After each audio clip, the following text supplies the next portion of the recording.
Shalom adik-adik, apa kabar semua hari ini? Adik-adik, puji Tuhan, kita kembali dalam acara kita ya, Jumat Ceria Hotma Togo Kids Ministry.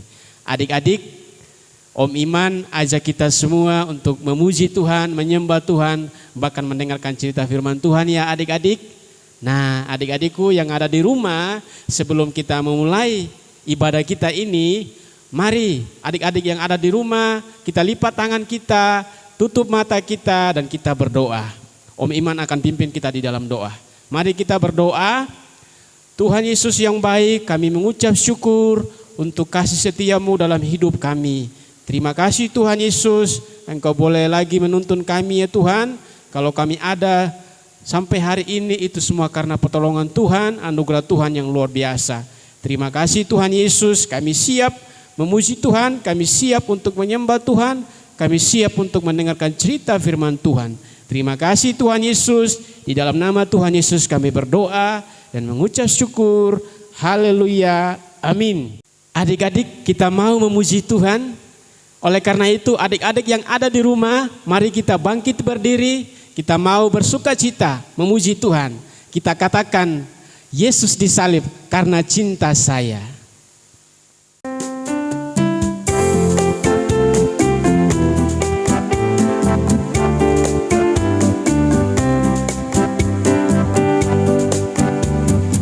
Yesus disalib karena cinta saya, cinta saya, cinta saya. Yesus disalib karena cinta saya, dosa dihapuskan.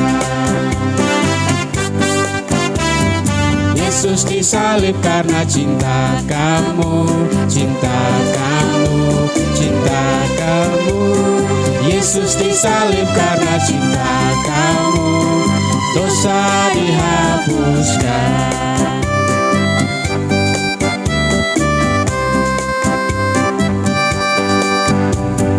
Yesus disalib karena cinta semua, cinta semua, cinta semua. Yesus disalib karena cinta semua, dosa dihapuskan.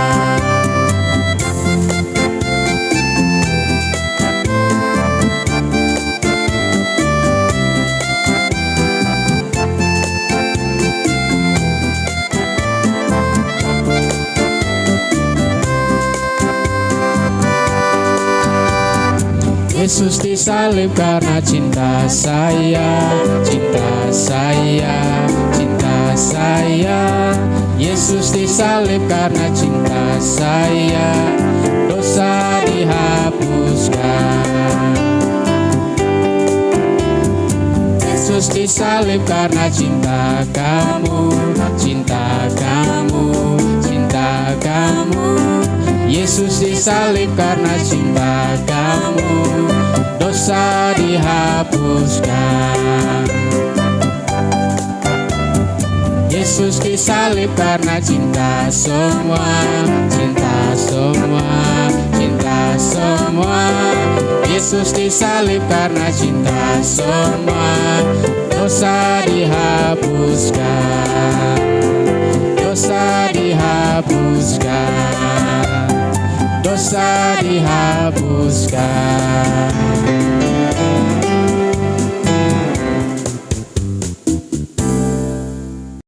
Wah, adik-adik gimana perasaannya? Sukacita bukan? Nah, adik-adik, Tuhan Yesus mati bagi kita di atas kayu salib. Untuk apa adik-adik? Untuk keimanan adik-adik.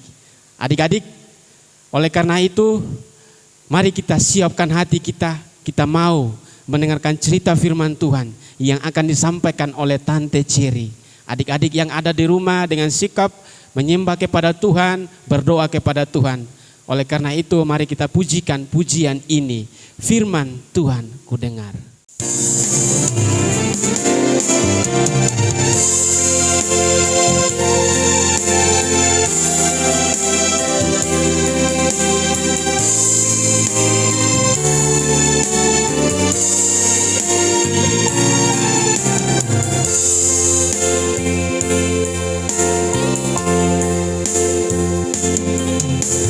Firman Tuhan ku dengar,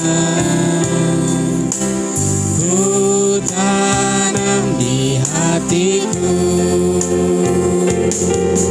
Ku ingin bertumbuh subur dan berbuah lebat. Yesus tolong padaku.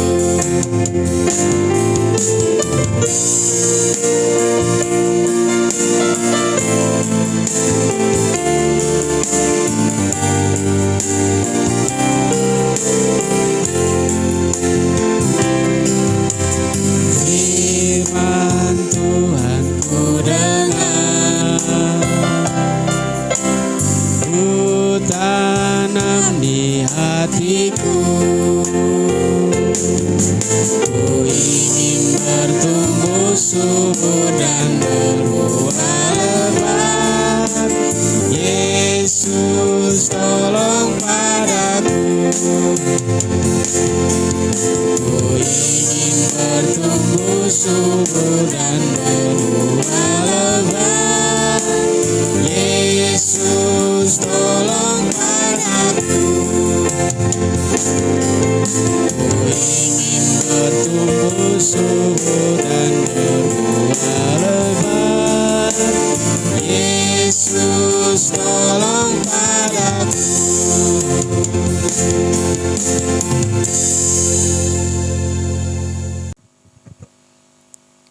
Baik adik-adik, sebelum kita dengar firman Tuhan, yuk mari kita tundukkan kepala dan kita berdoa. Bapa di sorga, kami datang kepadamu, kami mau membawa hidup kami sebagai persembahan yang hidup agar berkenan di hadapan Tuhan.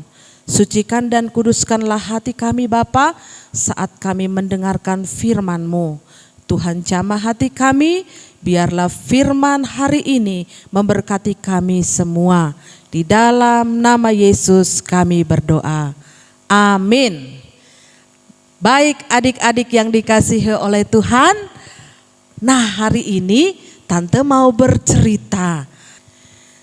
Adik-adik yang dikasihi oleh Tuhan Yesus, siapa di sini yang suka mengucapkan terima kasih? Nah adik-adik, mengucapkan terima kasih. Kalau kita mengucapkan terima kasih itu, kalau ada apa ya adik-adik? Siapa yang tahu? Yang bisa jawab? Nah betul, kalau kita mengucapkan terima kasih, biasanya itu karena kita diberi hadiah, benar? Lalu kita mengucapkan terima kasih kalau kita sudah ditolong oleh orang lain, kalau kita sudah dibantu oleh orang lain, ya benar ya. Dan masih banyak lagi hal-hal yang membuat kita itu mengucapkan terima kasih. Nah adik-adik, tahu nggak kalian, mengucapkan terima kasih itu kan ucapan yang gampang kan? Tetapi banyak loh adik-adik orang yang sering lupa mengucapkan terima kasih. Banyak orang yang kadang-kadang malu mengucapkan terima kasih.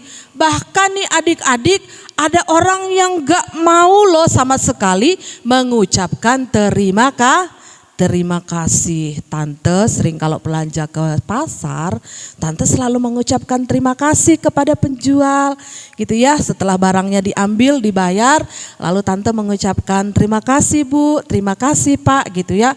Dan kadang-kadang adik-adik, tidak semua loh orang yang menjawab kembali terima kasih Bu begitu ya. Tidak semua, ada yang hanya diam saja, ada yang cemberut juga gitu ya. Tapi tidak apa-apa adik-adik, kita harus belajar mengucapkan terima kasih. Nah adik-adik, tahu nggak kalian bahwa di sepanjang kehidupan kita setiap hari ya, kita itu ternyata diberkati luar biasa ya, dengan berkat-berkat Tuhan. Dan juga adik-adik, kita itu sepanjang kehidupan kita itu dibantu loh oleh banyak orang. Contoh nih adik-adik yang di rumah ya, ketika adik-adik di rumah pagi-pagi sekali mama itu, ibu kita pagi-pagi sudah lebih dahulu bangun, membangunkan anak-anaknya, ayo bangun gitu ya, untuk supaya tidak terlambat ke sekolah gitu ya. Kemudian mama juga langsung siap-siap pergi ke dapur, masak makanan untuk sarapan kita dan seisi rumah kita. Kemudian juga menyiapkan makan siang di rumah gitu ya. Setelah adik-adik pergi ke sekolah, masih banyak lagi tugas yang harus dikerjakan oleh mama di rumah. Membereskan rumah, mencuci piring, mencuci pakaian, menyetrika gitu ya. Mungkin ada asisten rumah tangga juga di rumah adik-adik. Tetapi semua pekerjaan-pekerjaan itu dikerjakan oleh orang lain, menolong kita. Kita bisa berpakaian dengan rapi, bersih gitu ya, kita bisa makan dengan enak gitu ya, perut kita kenyang, itu semua ada orang lain yang bekerja, membantu dan menyiapkan semuanya itu bagi kita. Kemudian adik-adik pergi ke sekolah, biasanya diantar oleh siapa? Ada yang berjalan kaki, tapi ada juga yang diantar oleh papanya atau supirnya atau siapa saja gitu ya adik-adik ya.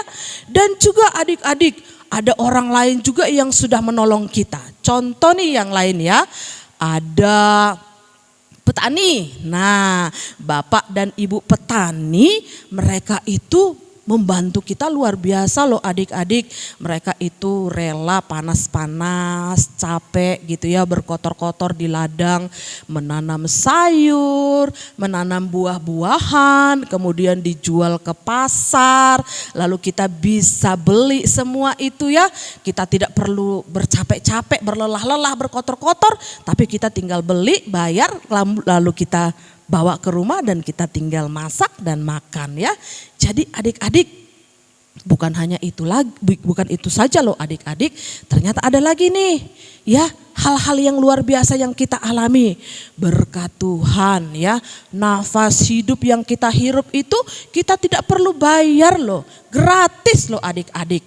Nah, dan juga kita juga mau bersyukur untuk orang tua kita nih.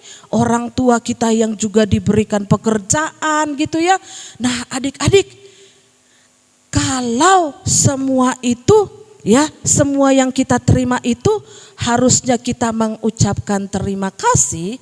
Apakah adik-adik sudah atau sering melakukan mengucapkan terima kasih kepada orang-orang yang sudah menolong adik-adik atau menerima berkat daripada Tuhan gitu ya. Bangun pagi contohnya, terima kasih mama sudah membangunkan saya, atau ketika menyiapkan makanan pagi adik-adik bilang gitu ya, terima kasih mama sudah menyiapkan makanan yang enak buat saya gitu ya. Atau pakaian kita ketika dicuci, disetrika dengan rapi, adik-adik sudah berterima kasih kepada ayah atau papa kita yang mengantar ke sekolah. Sudahkah kita berterima kasih karena sudah mengantarkan kita dengan aman ya, dengan enak, tidak perlu capek-capek berjalan jauh. Kemudian apakah adik-adik juga berterima kasih kepada bapak ibu petani yang menanam sayur yang segar, buah-buahan yang enak gitu ya. Atau adik-adik juga sudahkah berterima kasih kepada Tuhan karena adik-adik diberikan kesehatan, diberikan kekuatan, berkat yang berlimpah. Apakah adik-adik sudah berterima kasih? Nah, hari ini adik-adik kita mau belajar bersyukur, belajar untuk berterima kasih kepada Tuhan Yesus. Adik-adik, hari ini ya, di seluruh dunia semua orang memperingati hari di mana Yesus itu mati di kayu salib untuk kita semua. Tahu nggak kalian bahwa orang-orang yang dihukum dengan cara disalibkan adalah orang-orang yang punya kejahatan yang sangat banyak. Orang-orang yang kesalahannya itu tidak dapat diampuni lagi adik-adik. Ya, kesalahan mereka tidak diampuni lagi, mereka dihukum disalib ya. Dengan cara inilah adik-adik mereka dihukum. Dan orang-orang yang dihukum dengan cara disalibkan itu, mereka itu akan disiksa sekejam-kejamnya dan gak ada ampun-ampunnya loh adik-adik. pokoknya sangat mengerikan sekali kalau kita membayangkan hukuman yang mereka terima. Orang-orang yang dihukum tadi, mereka akan dipukuli, mereka akan dicambuk, kemudian kaki dan tangan mereka akan dipaku ke tiang kayu, dibiarkan tergantung di atas sana, menderita kesakitan sampai mereka mati. Nah, kalau sudah mati, baru mereka akan diturunkan dan dikubur. Kalau belum mati, mereka akan dibiarkan saja di sana sampai benar-benar mereka itu menderita, adik-adik. Nah, karena begitu kejamnya hukuman yang diterima oleh orang-orang yang dihukum salib itu, maka orang-orang pada zaman dahulu, adik-adik, menyebutkan tentang salib, menyebutkan saja mereka itu sangat takut, ya. Apalagi kalau mereka itu mendapatkan hukuman salib, waduh, jauh-jauh deh dari mereka ya. Jangan sampai itu terjadi di dalam kehidupan kami gitu ya. Itu yang mereka takutkan. Nah, kebayang gak adik-adik kalau penderitaan yang begitu mengerikan itu Yesus menerima, Yesus mengalami. Kok bisa ya adik-adik? Tadi kan hukuman salib itu buat orang jahat. Salib itu kan hukuman buat orang yang melakukan kejahatan, yang kejahatannya tidak dapat diampuni. Kok bisa ya Yesus itu disalib? Apakah mereka itu yang mengadili Yesus itu, menghukum, menyalibkan Yesus itu adalah orang-orang yang salah gitu ya? Mereka salah orang tuh kayaknya. Yesus kan orang baik. Ya adik-adik, Yesus itu kan orang yang tidak pernah buat kesalahan kepada siapapun, dia tidak pernah menipu siapapun, dia tidak punya dosa apapun kepada siapapun gitu ya. Dia tidak pernah melakukannya. Tetapi adik-adik, kenapa ya Yesus itu kok bisa disalibkan? Nah, adik-adik, ternyata banyak orang yang menganggap Yesus itu adalah orang yang jahat, ya. Meskipun banyak orang juga yang mengasihi Yesus, ya waktu Yesus mengajar, ya kan, banyak orang yang sayang gitu ya kepada Yesus karena mereka itu mendengarkan firman Tuhan, mereka bertobat, mereka itu mengasihi Tuhan. Tetapi adik-adik, sebagian orang menganggap Yesus itu adalah orang jahat. Sebagian orang itu menganggap Yesus itu menghina Tuhan, menghina Allah gitu ya. Nah, karena berbagai-bagai alasan, Yesus ini juga dituduhlah sebagai nabi palsu. Nah, adik-adik, meskipun pada saat Yesus itu ditangkap ya, meskipun pada waktu Yesus ditangkap, Yesus itu diperiksa oleh Pilatus, diperiksa lagi oleh Herodes, dibawa ke sini, dibawa ke sana, ya mereka periksa, wah tidak ada kesalahan Yesus, gak ada nih dosanya dia, bagaimana nih kita mau menghukum, dia kan orang yang baik, dia tidak punya kesalahan, masa kita menghukum orang yang tidak punya kesalahan gitu ya. Pilatus dan Herodes juga menjadi bingung adik-adik. Nah, mereka tidak menemukan kesalahan apapun pada Yesus. Tetapi adik-adik, banyak orang yang berteriak-teriak supaya Yesus disalib. Yesus disalibkan. Kami tidak menginginkan dia. Dia harus mati. Dia harus mati. Begitu ya adik-adik. Karena orang-orang yang banyak meneriakkan supaya Yesus disalib. Maka adik-adik yang dikasihi Tuhan, maka Yesus diserahkan untuk disalibkan bersama dengan dua orang penjahat lainnya. Apakah mereka salah telah menghukum Yesus? Ternyata tidak adik-adik. Kalau kita mungkin pikirnya orang itu salah. Yesus kan tidak bersalah, kenapa dia harus dihukum? Ya, Yesus dihukum bukan karena kesalahan mereka adik-adik ya. Meskipun Yesus tidak bersalah, tetapi mereka tidak salah dalam menghukum Yesus. Kenapa? Tante mau jelaskan kepada kita semua. Yesus itu menerima semua hukuman itu, dia menanggung semua hukuman itu karena dia sayang kepada kita adik-adik. Karena apa? Tuhan Allah melihat kita semua manusia sudah banyak sekali dosa. Kita sudah terlalu jauh daripada Tuhan. Semua orang sudah berdosa ya, dan barang siapa yang berdosa itu harus dihukum. Tuhan tidak mau menghukum kita adik-adik. Ya, di dalam Roma pasal 6 ayat 23, di situ firman Tuhan berkata bahwa upah dosa ialah maut. Nah, maut artinya bahwa kita semua pasti binasa. Kita semua itu harus dihukum.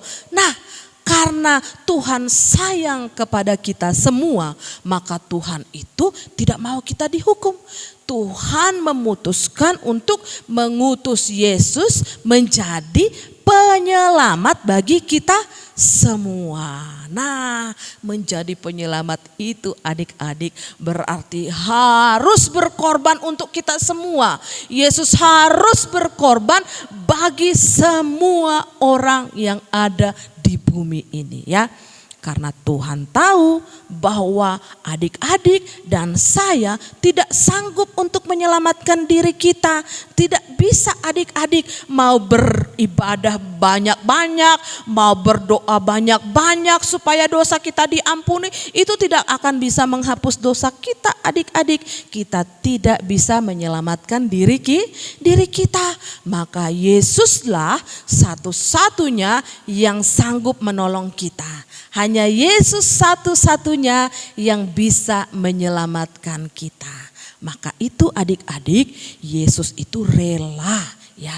Dia rela untuk dihina, dia rela sengsara, dia rela menderita, dia rela dipukul, rela dicambuk, rela dipakaikan mahkota duri. Bahkan mahkota itu ada racunnya lagi gitu ya. Waduh, jahat sekali ya orang-orang yang memberikan hukuman kepada Yesus gitu ya.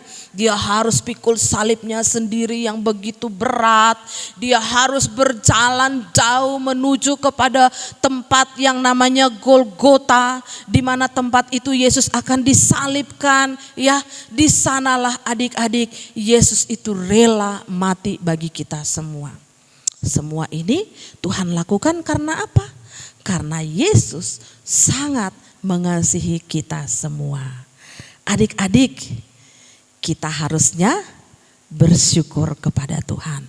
Sudahkah adik-adik bersyukur kepada Tuhan untuk semua ini?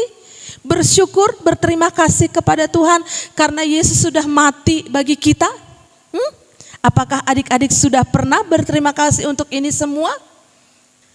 Adik-adik, kita bersyukur ya, sebab Yesus dia rela disalibkan untuk kita semua. Dia rela disalib menggantikan kita semua. Harusnya kita yang dihukum karena kita yang buat dosa, bukan Yesus. Tetapi Yesus mau menggantikan kita semua. Ya, bersyukur dong, berterima kasih dong kepada Tuhan ya. Kita ucapkan sama-sama, yuk kita sama-sama ucapkan. Terima kasih Tuhan untuk salib-Mu yang menyelamatkan aku. Sekali lagi adik-adik, terima kasih Tuhan untuk salib-Mu yang menyelamatkan aku. Karena salib Tuhan, semua kesalahan kita dihapuskan. Semua dosa-dosa kita tidak lagi diingat-ingat oleh Tuhan. Semua dosa kita tidak lagi disimpan oleh Tuhan ya.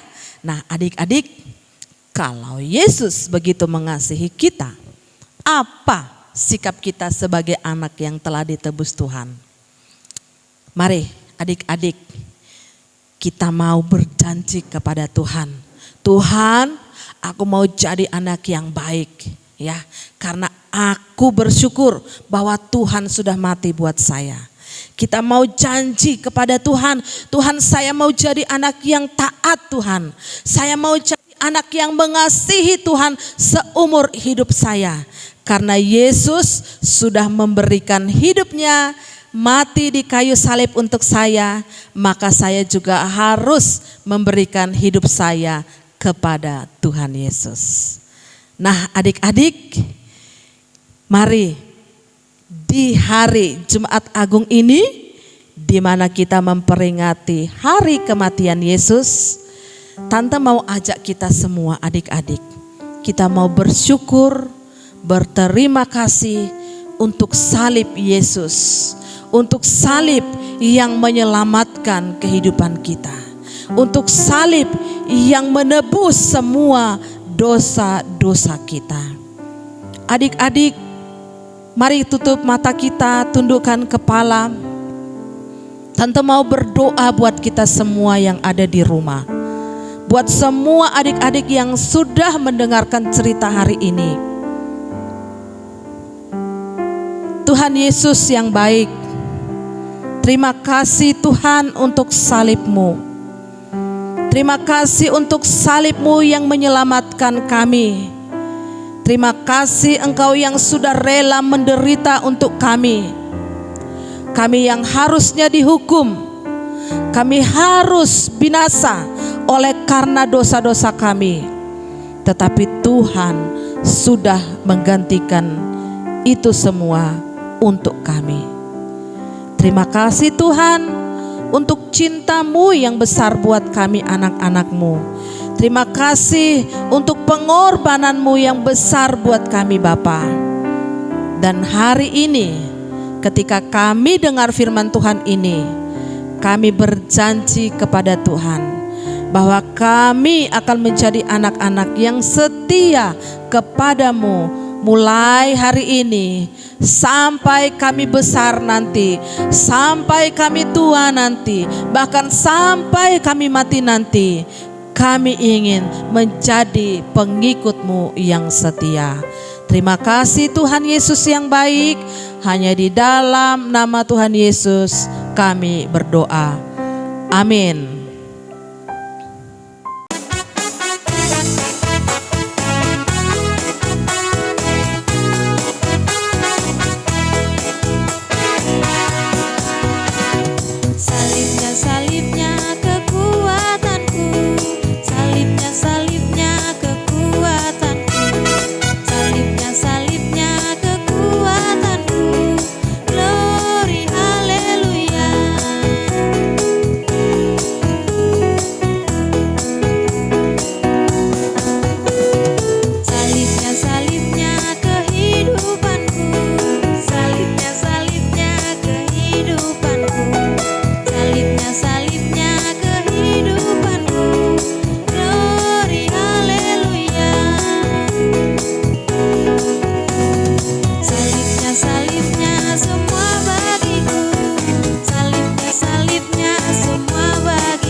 Adik-adik, kita sudah memuji Tuhan, mendengarkan cerita firman Tuhan yang luar biasa di sore hari ini ya.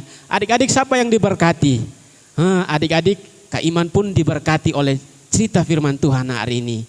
Adik-adikku yang dikasih Tuhan Yesus Kristus, kita akan mengakhiri ibadah kita ini. Oleh karena itu adik-adik, mari kita lipat tangan kita lagi, kita tutup mata kita dan kita berdoa. Bapa yang baik, kami mengucap syukur untuk firman Tuhan yang kami boleh dengar di sore hari ini. Biarlah firman Tuhan di sore hari ini Tuhan Yesus boleh menolong setiap kami dan kami boleh melakukan di dalam setiap kehidupan kami Tuhan Yesus. Terima kasih Tuhan Yesus, terima kasih di dalam nama-Mu kami berdoa dan mengucap syukur. Haleluya, amin. Adik-adik, kita sudah selesai ya. Nah, adik-adik yang ada di rumah jangan lupa minggu depan jam 4 sore, ayo ajak teman-teman yang lain yang belum mendengarkan pujian, cerita firman Tuhan, ajak bagi mereka juga. Yuk teman-teman, kita dengarkan cerita firman Tuhan, memuji Tuhan bersama-sama. Nah, adik-adikku, oleh karena itu ajak semua teman-teman yang ada di rumah ya. Adik-adik jangan lupa kita bersama-sama lagi di minggu depan jam 4 sore.